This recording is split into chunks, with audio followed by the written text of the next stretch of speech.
नमस्कार दोस्तों, मैं कमल यादव। आज मैं अपनी हिंदी एकेडमी में, जैसा कि आप लोगों को ज्ञात है कि पूर्व समय से इसके पहले जितनी भी वीडियो बनी हैं छंद पर ही बनी हैं, जिसमें उनकी परिभाषाएं, उनकी मात्राएं, उन पे गण कितने होंगे, इन सबको दिखाया गया है। लेकिन प्रतियोगी परीक्षाओं के लिए यह आवश्यक होता है कि कम से कम समय में कितने तथ्यों को विद्यार्थी याद कर ले। इसी को ध्यान में रखते हुए मैं इन छंदों को बहुत ही संक्षेप रूप में याद करने का एक मामूली सा तरीका अपना रहा हूं, जो आप लोगों के सामने प्रस्तुत कर रहा हूं। प्रिय मित्रों, आज मैं चर्चा करूंगा मात्रिक छंद पर। आप जानते हैं कि मात्रिक छंद के 3 भेद होते हैं: सममात्रिक छंद, अर्ध सममात्रिक छंद और विषम मात्रिक छंद। अब हमने इसका एक क्रम बनाया है कि सममात्रिक छंद के अंतर्गत कौन कौन से छंद आते हैं, अर्ध सममात्रिक छंद के अंतर्गत कौन कौन से छंद आते हैं और विषम मात्रिक छंद के अंतर्गत कौन कौन से छंद आते हैं, और उनमें कितनी मात्राएं पाई जाती हैं। चरण के अंत में गुरु और लघु का विधान क्या होता है, इन सब बातों को मैं आज बताने जा रहा हूं। तो सबसे पहले मैं आपको मात्रिक छंद के बारे में बताने जा रहा हूं कि मात्रिक छंद के 3 भेद होते हैं: सममात्रिक छंद, विषम मात्रिक छंद, अर्ध सममात्रिक छंद। अब हम परिचर्चा करेंगे कि सममात्रिक छंद के किसे कहते हैं। वे छंद जिनके सभी चरणों में मात्राओं की संख्या समान होती है, उन्हें सममात्रिक छंद कहा जाता है।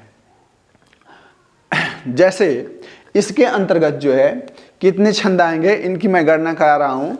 तोमर छंद, चौपाई छंद, चौपाई छंद, अरिल छंद जिसको हम अडिल छंद भी कहते हैं, फिर लावनी छंद। लावनी छंद को हम राधिका छंद के नाम से भी जानते हैं। या पूछ सकता है परीक्षाओं में कि लावनी छंद को अन्य किस नाम से जानते हैं, तो उसमें हम बता सकते हैं आप कि लावनी छंद को हम राधिका छंद के नाम से भी जानते हैं। इसके आगे है रोला छंद है, दिगपाल है, रूपमाला है, गीतिका है, हरि गीतिका है, सार छंद है, फिर ताटक छंद है और फिर आल्हा या वीर छंद है। अब इसमें हम आपको क्रम से बताएंगे कि इन छंदों में के प्रत्येक चरण में मात्राओं की संख्या कितनी होती है और चरण के अंत में लघु और गुरु का विधान क्या होता है, जिसको आप संक्षेप में समझ सकते हैं। क्योंकि कुछ छंद ऐसे होते हैं जिनमें मात्राओं की संख्या समान होती है। तो यदि मैं मन में केवल इतना ही बैठा लूँ कि इन छंदों में मात्राओं की संख्या इतनी इतनी होती है, 24-24 होती है, तो लेकिन इसमें कुछ भिन्नता भी होती है, तो इस भिन्नता और समानता को जानना हमारे लिए अत्यंत ही आवश्यक है। तो सबसे पहले हम सममात्रिक छंद के ऊपर परिचर्चा करने जा रहे हैं। देखते हैं। सममात्रिक छंद में मैंने बताया आप लोगों को कि सममात्रिक छंद वे छंद हैं जिनके समान चरणों में मात्राओं की, सभी चरणों में मात्राओं की संख्या समान होती है। जैसे अब इसके अंतर्गत कौन कौन से छंद आएंगे: तोमर छंद, चौपाई छंद, चौपाई छंद, अरिल छंद या अडिल छंद, लावनी छंद जिसको राधिका छंद के नाम से भी जानते हैं, रोला छंद है, दिगपाल है, रूपमाला है, गीतिका है, हरि गीतिका है, सार छंद है और ताटक छंद है, वीर छंद या आला छंद है। तो सबसे पहले हम आपको सममात्रिक छंद का एक भेद है जिसको हम तोमर छंद कहते हैं, इसके विषय में बताएंगे। प्रिय मित्रों, तोमर छंद वह छंद है जिसके प्रत्येक चरण में या समान चरणों में मात्राओं की संख्या 12 पाई जाती है। कितनी पाई जाती है? 12। सभी चरणों में मात्राओं की संख्या 12 होती है। और तोमर छंद मैं यहाँ पे लिख रहा हूं, तोमर छंद प्रत्येक चरण में, सभी चरणों में मात्राओं की संख्या की संख्या 12 होती है। 12 होती है, पहली बात। दूसरी बात, चरण के अंत में गुरु और लघु का विधान होता है। चरण के अंत में गुरु का विधान होता है। इस प्रकार से हमने तोमर छंद के बारे में बताया कि इसको आपको याद रखना है कि तोमर छंद की विशेषता क्या है। तो तोमर छंद को बताना है कि यह सममात्रिक छंद है और इसके प्रत्येक चरण में मात्राओं की संख्या 12 होती है तथा चरण के अंत में गुरु और लघु का विधान होता है। इसी प्रकार से दूसरा छंद है चौपाई छंद। चौपाई छंद भी सममात्रिक छंद है। इसके सभी चरणों में मात्राओं की संख्या 15-15 पाई जाती है। चौपाई छंद, चौपाई छंद सभी चरणों में मात्राओं की संख्या 15 होती है और चरण के अंत में गुरु और लघु का विधान होता है। तो ये दो बातें आपको याद रखना है कि तोमर छंद किसे कहते हैं। तो यह सममात्रिक छंद है, इसमें 12 मात्राएं पाई जाती हैं और अंत में गुरु लघु का विधान होता है। चौपाई छंद में 15 मात्राएं होती हैं और चरण के अंत में गुरु और लघु का विधान होता है। इसके आगे है चौपाई छंद। क्रम से मैंने बनाया है। चौपाई छंद जो है यह सममात्रिक छंद है और इसके प्रत्येक चरण में वह कुल मात्राओं की संख्या कितनी होती है, 16 होती है। और सबसे ध्यान देने की बात यह है कि चौपाई छंद के चरण के अंत में 2 गुरु का विधान होता है। कितने का विधान होता है, गुरु वर्णों का विधान होता है। चौपाई छंद इसमें 2 गुरु का 16 मात्राएं होती हैं। कितनी मात्राएं होती हैं, 16 और चरण के अंत में 2 गुरु वर्ण का विधान होता है।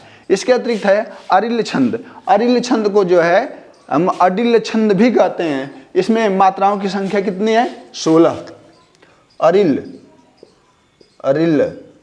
या अडिल मात्राओं की संख्या 16। चरण के अंत में क्या है, 2 लघु पाए जाते हैं।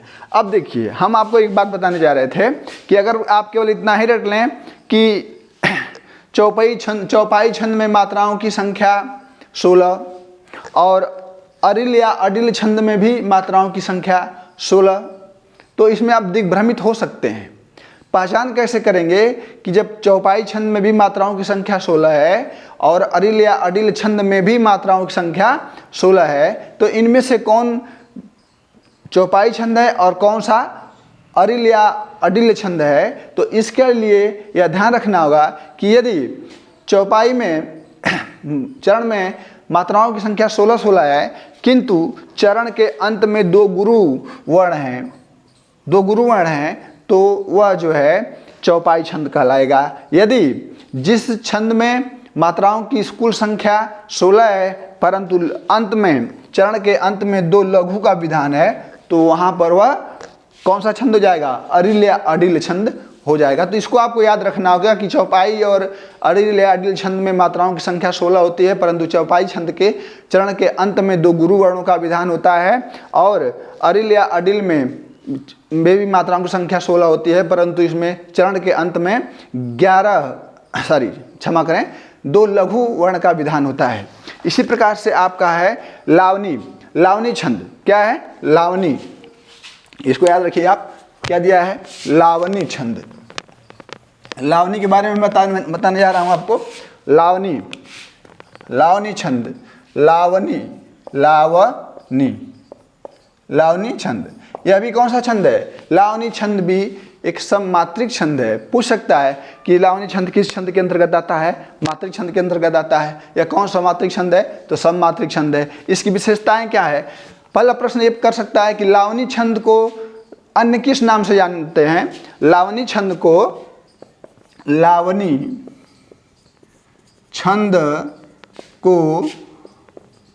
अन्य किस नाम से जानते हैं। तो लावनी छंद को हम राधिका छंद के नाम से जानते हैं। किसके नाम से जानते हैं, राधिका छंद के नाम से जानते हैं। पहली बात। दूसरी बात ये, अब इसमें जानना है कि लावनी छंद या राधिका छंद में कुल वर्णों की मात्राओं की संख्या कितनी होती है। तो लावनी या राधिका छंद में मात्राओं की संख्या, प्रत्येक चरण में मात्राओं की संख्या 22 होती है। लावनी छंद में मात्राओं की संख्या कितनी होती है, 22। देखिए मैंने आपको बताया कि तोमर छंद में मात्राओं की संख्या 12, चरण के अंत में गुरु और लघु का विधान है, यह आपको याद रखना होगा। फिर मैंने आपको बताया कि चौपाई छंद में कुल मात्राओं की संख्या 15 होती है और चरण के अंत में गुरु और लघु का विधान होता है। चौपाई छंद में मात्राओं की संख्या 16 होती है, जिसके अंत में चरण के अंत में 2 गुरु का वर्ण का होना अत्यंत ही आवश्यक होता है। अरिल या अडिल छंद में भी मात्राओं की संख्या चौपाई की भांति 16 ही होती है, परंतु चरण के अंत में 2 लघु वर्णों का विधान होता है। लावनी छंद या जिसको हम राधिका छंद के नाम से जानते हैं, इसमें मात्राओं की कुल संख्या चरण में कितनी होती है? 22। कितनी होती है? 22, परंतु इसमें 13 और 9 मात्राओं की संख्या कितनी है? 22, 13 और 9 मात्राओं पर यति का विधान है। यति होती है इस प्रकार से मैंने इसके विषय में बताया। अब है रोला छंद। रोला छंद बहुत ही एक तरह से कह सकते हैं कि प्रकाश में रहता है विद्यार्थियों के और अध्यापकों के भी, इसलिए रोला छंद जो है इसमें भी रोला दिग्पाल और रूपमाला छंद, ये ऐसे छंद हैं जिसके चरणों में मात्राओं की संख्या 24 होती है।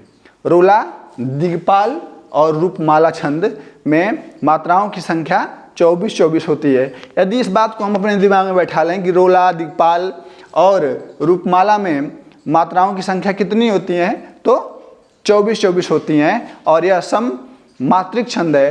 परंतु पहचान कैसे करेंगे कि अगर सभी में मात्राओं, इन तीनों में मात्राओं की संख्या 24 है, तो कैसे पहचानेंगे कि कौन रोला है, कौन सा रूपमाला है और कौन सा दिग्पाल छंद है? तो इसके लिए हम आपको बताने जा रहे हैं रोला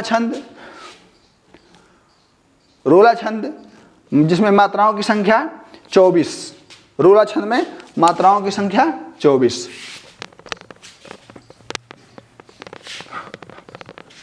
रोला, पहले देखिए, रोला,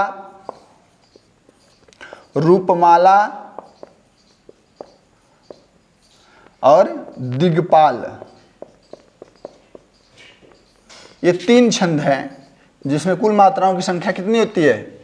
24 होती है। सभी में मात्राओं की संख्या 24 होती है।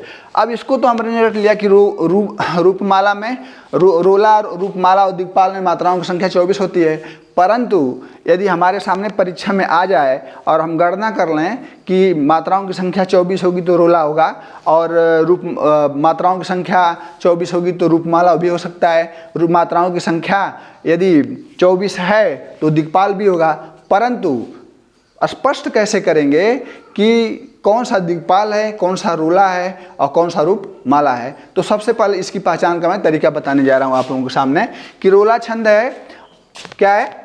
रोला छंद।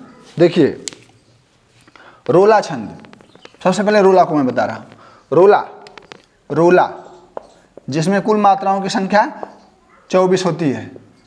अब इसको ये देखना है कि रोला छंद के में जो है 13 और 11 पर यति का विधान होता है। यह पहली विशेषता है। दूसरी विशेषता यह है कि चरण के अंत में 2 गुरुवर्ण का होना, जो चरण के अंत में 2 गुरुवर्ण होते हैं किंतु आवश्यक नहीं होता है, किंतु आवश्यक नहीं है। तो इस प्रकार से हमने आपको बताया कि रोला, दिग्पाल और रूपमाला में मात्राओं की संख्या 24 है, परंतु भिन्नता भी होगी। तो रोला में मात्राओं की संख्या 24 होती है, किंतु 11 और 13 मात्राओं पर यति पाई जाती है और चरण के अंत में 2 गुरु वर्ण होते हैं, परंतु यह आवश्यक नहीं है। अब हम आपको दूसरा बताने जा रहे हैं दिग्पाल के बारे में। दिग्पाल यह सब मात्रिक छंद है। इसमें भी वर्णों की संख्या 24 होती है, परंतु रोला और क्या भिन्नता है कि 24 मात्राएं होते हुए भी इसमें भिन्नता क्या है, उसका कारण क्या है? तो इसको हम बताएंगे कि इसमें जहाँ पर आपने देखा कि रोला में 24 मात्राएं तो हैं, परंतु 11 और 13 पर यति होती है। वहीं पर दिक्पाल छंद में मात्राओं की संख्या 24 है, परंतु यहाँ पर 12 और 12 मात्राओं पर यति का विधान पाया जाता है। अगला है रूपमाला। रूपमाला, रूपमाला, इसमें भी मात्राओं की संख्या 24 आप देख रहे हैं। रोला में भी 24, दिक्पाल में 24, रूपमाला में भी 24। भिन्नता क्या है इसकी आप देखें, जहाँ पर रोला में 11 और 13 पर यति है और दिक्पाल में 12-12 पर यति है, वहीं पर रूपमाला छंद में कुल 14 और 10 मात्राओं पर यति है, यति का विधान पाया जाता है। तथा चरण के अंत में एक गुरु और एक लघु का होना अत्यंत आवश्यक है, अत्यंत आवश्यक है। इस प्रकार से अगर कहीं मिले कि सममात्रिक छंद है रोला, दिक्पाल, रूपमाला, तो आपको याद रखना है कि रोला में 11 और 13 पर यति पाई जाती है, अंत में 2 गुरु हो सकते हैं और नहीं भी हो सकते हैं क्योंकि यह आवश्यक नहीं है। उसी तरह से दिक्पाल है, इसमें मात्राओं की संख्या 24 है, परंतु 12-12 पर यति का विधान पाया जाता है। और रूपमाला में भी मात्राओं की संख्या 24 है, परंतु इसमें 14 और 10 पर यति होती है तथा अंत में गुरु और लघु का विधान पाया जाता है। गीतिका छंद, गीतिका छंद और हरिगीतिका। गीतिका छंद को देखते हैं आप, मैं बताने जा रहा हूं आपको। गीतिका छंद, गीतिका, गीतिका छंद, गीतिका, गीतिका छंद यह सममात्रिक छंद है, सममात्रिक छंद है। इसमें मात्राओं की संख्या कितनी है? 26 है और इसमें 14 और 12 पर यति पाई जाती है। कितनी पाई जाती है? 14 और 12 पर यति होती है। 14-12 पर यति का विधान होता है तथा अंत में एक लघु और एक गुरु पाया जाता है। इस प्रकार से हमने बताया कि गीतिका छंद में मात्राओं की संख्या आपको याद रखना है। गीतिका छंद में मात्राओं की संख्या 26 होती है और 14 तथा 12 पर यति का विधान होता है। चरण के अंत में लघु गुरु पाए जाते हैं। दूसरा है हरिगीतिका। हरिगीतिका, आपने देखा कि गीतिका में 26 मात्राएं हैं और हरिगीतिका में मात्राओं की संख्या 28 यानी बढ़ गया। कितना? गीतिका और हरिगीतिका मात्राओं की संख्या 28। और इस पे देखना है यति का विधान क्या है। तो हरिगीतिका में यति का विधान क्या है? इसमें 16 और 12 पर यति का विधान होता है तथा चरण के अंत में लघु और गुरु पाए जाते हैं। अब हम एक बात बताने जा रहे हैं यहाँ पे कि गीतिका और हरिगीतिका को आप आसानी से याद कर सकते हैं। गीतिका छंद में मात्राओं की संख्या 26, गीतिका छंद में मात्राओं की संख्या 26, 14 और 12 पर यति पाई जाती है और हरिगीतिका में मात्राओं की संख्या 28, इसमें जो है 16 और 12 पर यति पाई जाती है। परंतु दोनों में समानता क्या है कि दोनों के चरणों के अंत में लघु और गुरु का विधान होता है। तो ये बात आपको याद रखना है। गीतिका छंद में मात्राओं की कुल संख्या कितनी? 26। इसमें 14 और 12 पर यति पाई जाती है, अंत में लघु गुरु का विधान होता है तथा हरिगीतिका में मात्राओं की संख्या कितनी? 28, 16 और 12 पर यति पाई जाती है तथा अंत में लघु गुरु का विधान होता है। ये मैंने आप लोगों को बताया। अब है रूपमाला छंद।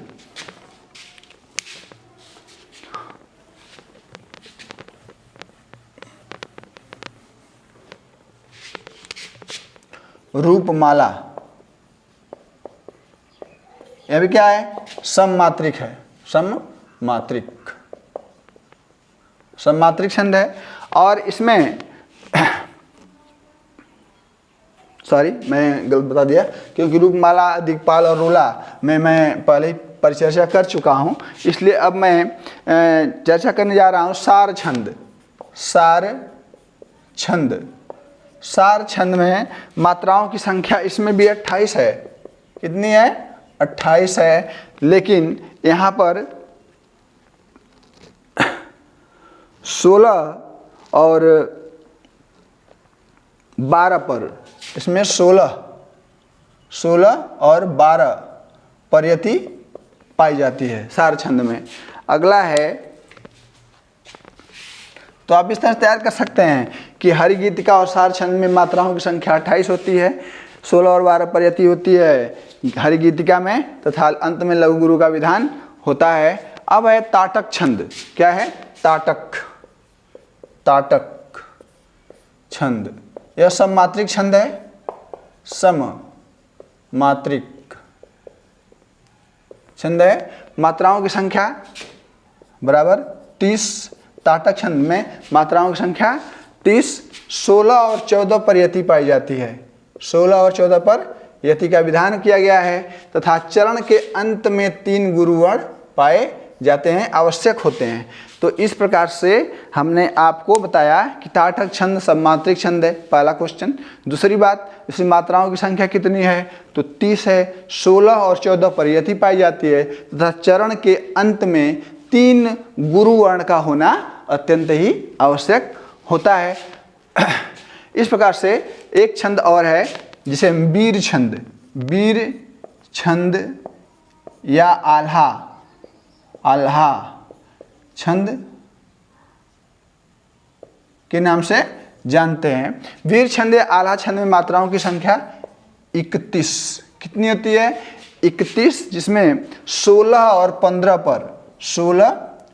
पर यति का विधान होता है, तथा चरण के अंत में एक गुरु तथा एक लघु पाया जाता है। इस प्रकार से बहुत ही संक्षेप में मैंने आपको सममात्रिक छंद के विषय में और क्रमशः, ताकि आपको याद करने में आसानी हो,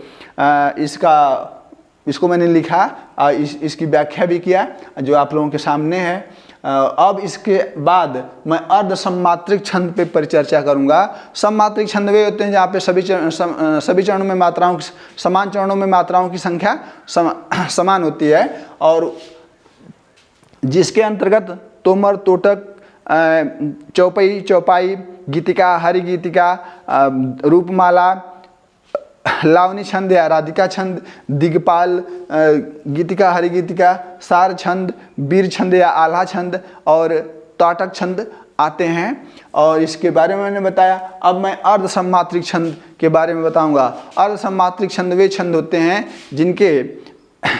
जिनके पहले और तीसरे यानी प्रथम और तृतीय चरण में मात्राओं की संख्या एक समान होती है, तथा दूसरे और चौथे चरण में मात्राओं की संख्या एक समान होती है। ऐसे छंद को हम अर्ध सममात्रिक छंद के नाम से जानते हैं, जिसके अंतर्गत बरबय, दोहा, सोरठा और उलाला छंद आते हैं।